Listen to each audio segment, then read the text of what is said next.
Cabinet committee ने भारतीय नौसेना के लिए 26 राफेल मरीन फाइटर जेट्स खरीदने की मंजूरी दे दी है, जिसमें 22 सिंगल सीटर और 4 ट्विन सीटर जेट शामिल हैं। इस 63,000 करोड़ रुपए के डील में मेंटेनेंस, लॉजिस्टिक्स, ट्रेनिंग और भारतीय हिस्से का निर्माण भी शामिल है। डिलीवरी 5 साल बाद शुरू होगी, तो उम्मीद है कि ये जेट्स हमारे पास आने में उतना ही वक्त लगाएंगे जितना किसी को नया स्मार्टफोन ऑर्डर करने पर मिलता है। दूसरी खबर है कि साउथ कोलकाता के ठाकुरपुकुर इलाके में दुनिया का दूसरा सबसे बड़ा इलेक्ट्रिक व्हीकल चार्जिंग हब बनने जा रहा है। ये हब 2 एकड़ में फैला होगा और इसमें 300 चार्जिंग पॉइंट्स होंगे। इसका खर्चा 7.5 करोड़ रुपए है और अगस्त तक तैयार हो जाएगा। तो अब कोलकाता में गाड़ी चार्ज करने का मतलब सिर्फ पेट्रोल नहीं, बल्कि चार्जिंग पॉइंट्स के बीच दौड़ लगाना होगा। IBM ने लखनऊ में एक नया सॉफ्टवेयर लैब खोलने का ऐलान किया है, जहां generative AI, data automation, cyber security और सस्टेनेबिलिटी पर काम होगा। ये लैब सुशांत गोल्ड सिटी के पास प्लेटिनम मॉल में बनेगा। तो लखनऊ में अब IT के अलावा AI का भी बड़ा धमाका होगा। उम्मीद है अब लखनऊ की चाय में AI का ट्विस्ट मिल जाए।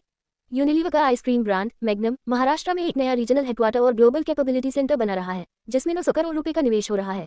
ये सेंटर मुंबई और पुणे में होगा और करीब 500 लोगों को रोजगार मिलेगा। यूरोपीय एरोस्पेस कंपनी एयरबस ने भारत में अपनी सप्लाई चेन को बढ़ाने के लिए महिंद्रा एरोस्ट्रक्चर्स को एक नया कॉन्ट्रैक्ट दिया है। इसमें महिंद्रा की कोलार फैक्ट्री में H130 हेलीकॉप्टर के फ्यूल टैंक बनेंगे। ये डिलीवरी मार्च 2027 तक शुरू होगी। इलेक्ट्रॉनिक्स कंपनी डिक्सन टेक्नोलॉजीज चेन्नई के पास ओरागदम में 1000 करोड़ रुपए की नई मैन्युफैक्चरिंग फैसिलिटी बना रही है। इस फैक्ट्री में laptop, all in one PC और दूसरे इलेक्ट्रॉनिक्स बनेंगे और इससे करीब 5000 लोगों को रोजगार मिलेगा। तो अब लोग लैपटॉप बनाना नहीं, बल्कि लैपटॉप बनाने वाली फैक्ट्री में काम करना कह सकते हैं।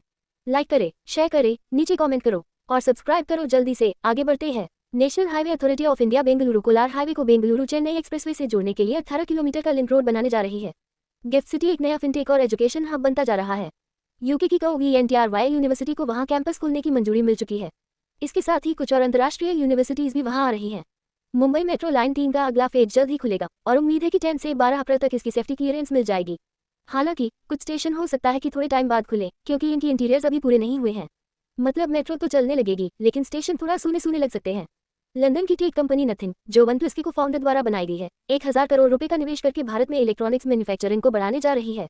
इसके बावजूद भारत उनका मेन मार्केट और मैन्युफैक्चरिंग हब रहेगा। तो अब नथिंग का नाम और फेम इंडिया में और भी बढ़ने वाला है। धन्यवाद।